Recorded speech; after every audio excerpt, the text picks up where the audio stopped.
Hello, good morning. Welcome back sa aming channel, Half a Day Mabuhay. Solo flight lang po ako ngayon. Andito po tayo sa May Dedido Mall para po kumuha ng court clearance. Ma-share ko lang po sa inyo, dito po sa Guam may tinatawag din pong notary public. So parang kagaya po sa atin sa Pilipinas, may mga notary public. Kaya lang po ang kaibahan, ang mga notary public sa Pilipinas, sa pagkakaalam ko po, dapat mga abogado. Yun po ang pagkakaalam ko na dapat abogado ang isang notary public sa Pilipinas. Dito po sa Guam, pwedeng mag-apply as notary public kahit po hindi abogado. Opo, tama po yun. Kahit po ako nagulat nung nalaman ko, nung dumating po ako dito sa Guam, may share ko lang po sa inyo, nagtataka po ako, bakit sabi ko executive assistant, hindi abogado, bakit nagno-notarize ng document? So, pwede rin po pala, hindi lang po dito sa Guam, kahit sa US mainland, na pwedeng maging notary public kahit po hindi abogado.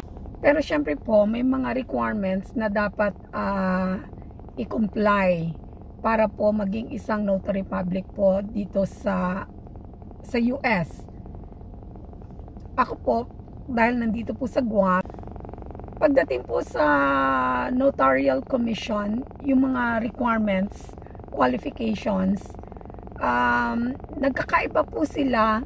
It varies state by state. Isa po sa requirements para po sa Notarial Commission ng court clearance, kasama na po dyan ang police clearance, criminal history clearance. Sa akin po kasi sa case ko, renewal po ng Notarial Commission.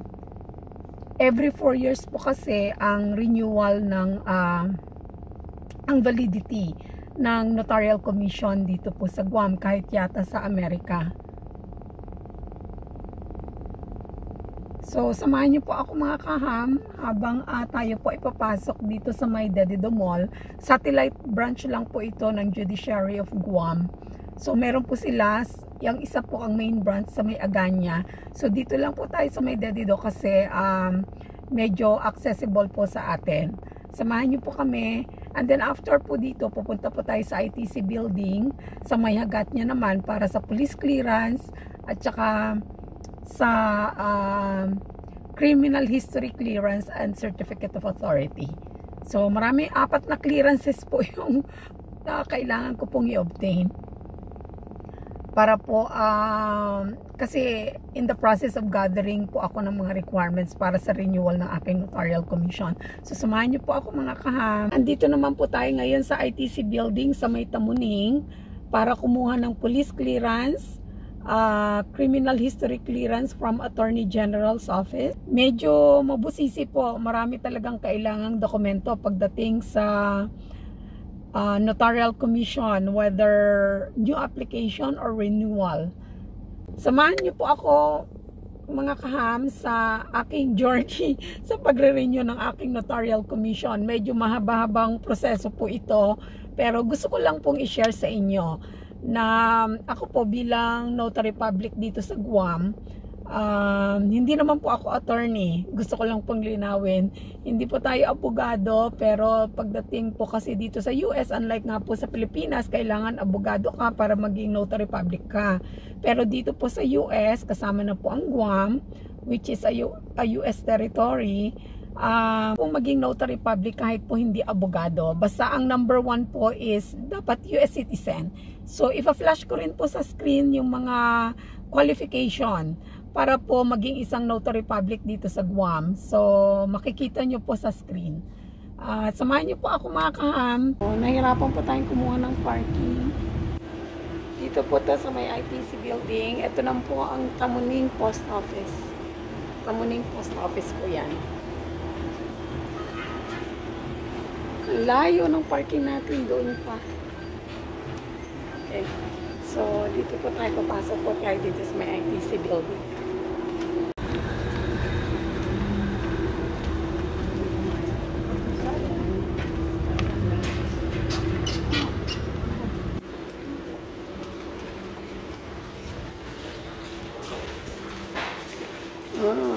Wala masyado man. Okay, thank you. Ito, ITC building. Dito pa tayo kukuha ng police clearance. Yan. This is the ITC building. We have nothing soon. For payment, making payments. Yan, police clearance. Restaurant. ITC.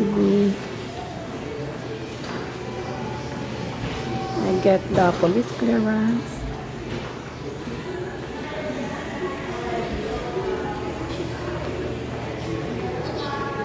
This is the shell. This restaurant. Yan tayo galing. This. Okay.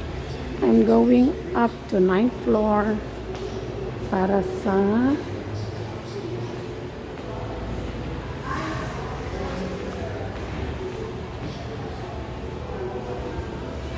going to the 9th floor. Okay. Aegis office.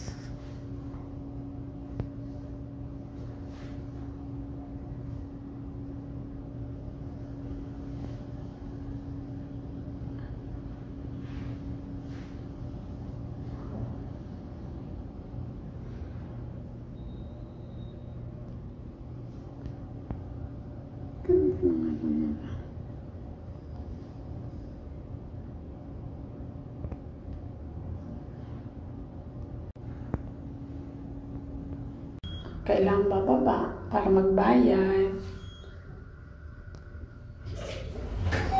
Bayad muna tayo ng $20 para sa Attorney General clearance fee. Akyat po ulit tayo para sa papakita yung receipt sa Aegis office para mabigyan po tayo ng clearance. Nakatunayan, wala tayong criminal case. Kailangan ko pong maguntay ng 2 to 3 weeks bago ang release ng Attorney General's clearance, Aegis clearance. It takes 2 to 3 weeks ang processing.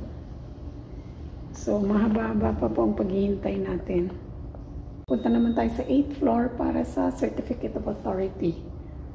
So, dito po sa ITC building, 3 documents ang na-request natin. Police clearance, Aegis clearance, at saka itong Certificate of Authority.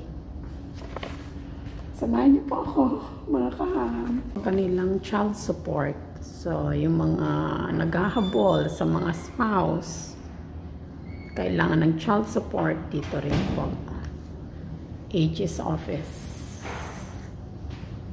Okay, may decoration sila for Halloween. Okay. Dito rin po sa 6th floor yata yung pag mag-a-apply po ang Philippine Consulate. Dito rin po sa ITC building pag mag-a-apply ng dual citizenship.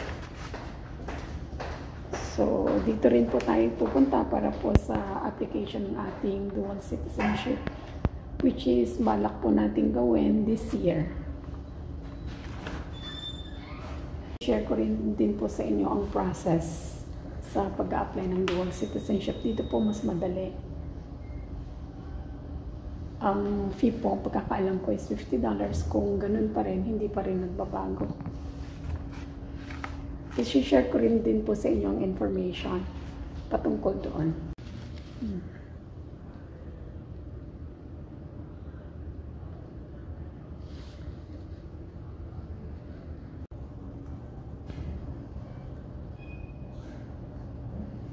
Back to the elevator. Sa 8th floor po tayo para sa Certificate of Authority. Attorney General's office.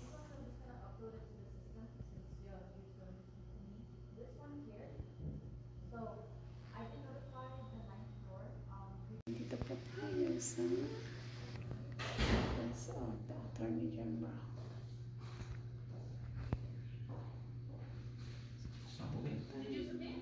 No, press enter. Nothing.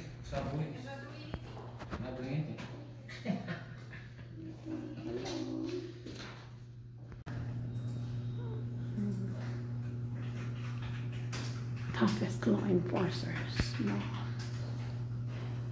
Okay, of course the Guam flag and the US flag.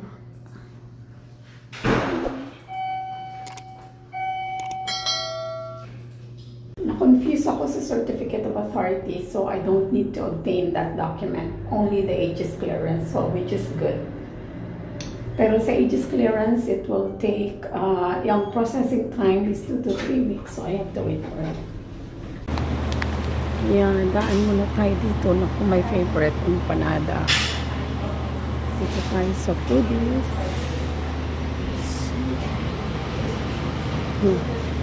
There are different kinds of ito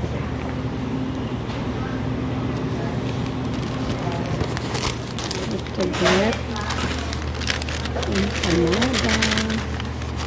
My favorite, empanada.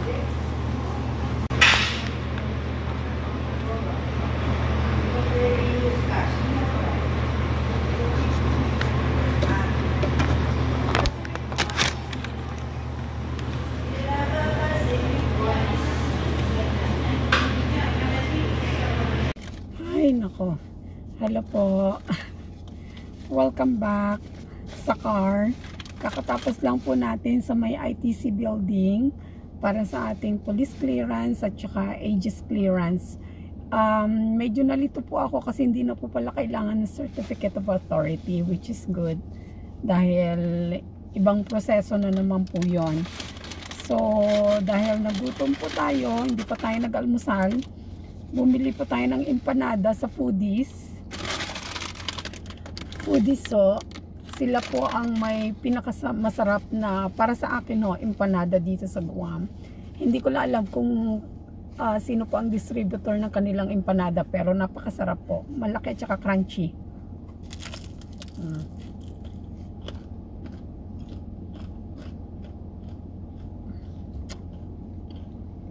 Kain po muna tayo saglit.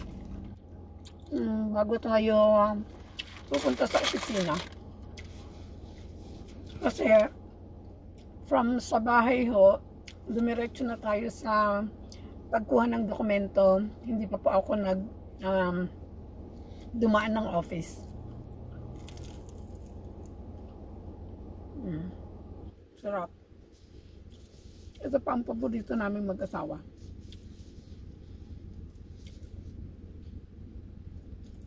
Medyo mahal lang siya dahil dati 250 isa, ngayon 275 na isa. Bumili ako ng 4 para tig-dalawa kami ng husband ko. Inom po muna tayo ng kape. Mag-11 na pero ngayon pa lang po tayo iinom ng kape.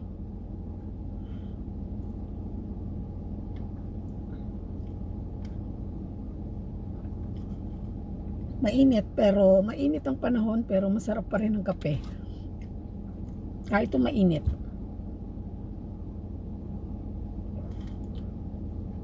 So, babalik ko tayo from ITC building. Pupunta na po tayo sa office. So, from ITC building po dito sa Aganya, pupunta na po ako sa office. Siguro mga less than 5 minutes from here, Tamuning.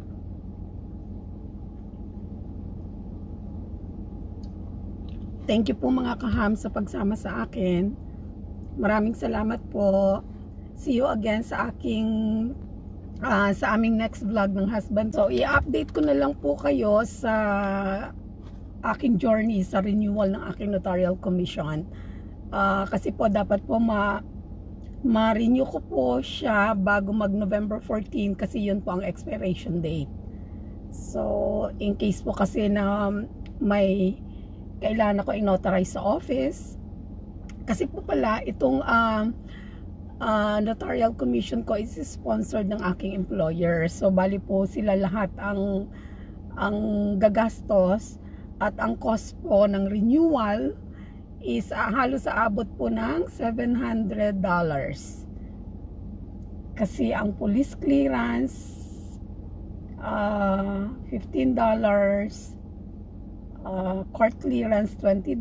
So napakarami po. Meron pang application fee na $100. Ang mahal po is yung notarial bond. Pupunta pa po ako sa insurance company para sa notarial bond, which is $400. So, lahat naman po yan is expenses ng company.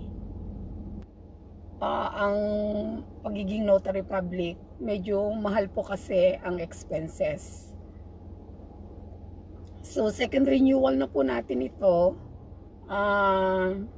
Every 4 years po kasi ang 4 years po kasi ang validity ng notarial commission.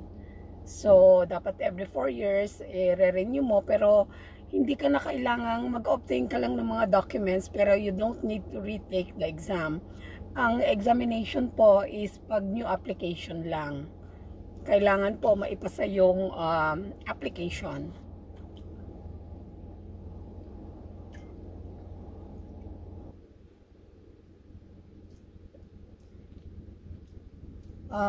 Kung interesado po kayo, ibibigay ko po yung qualifications at saka requirements pagdating sa notary public application dito sa Guam.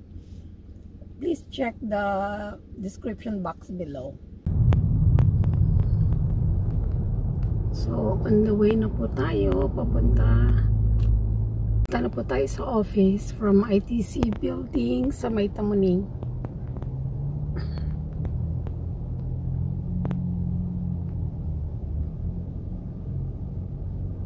Sa traffic light lang po tayo.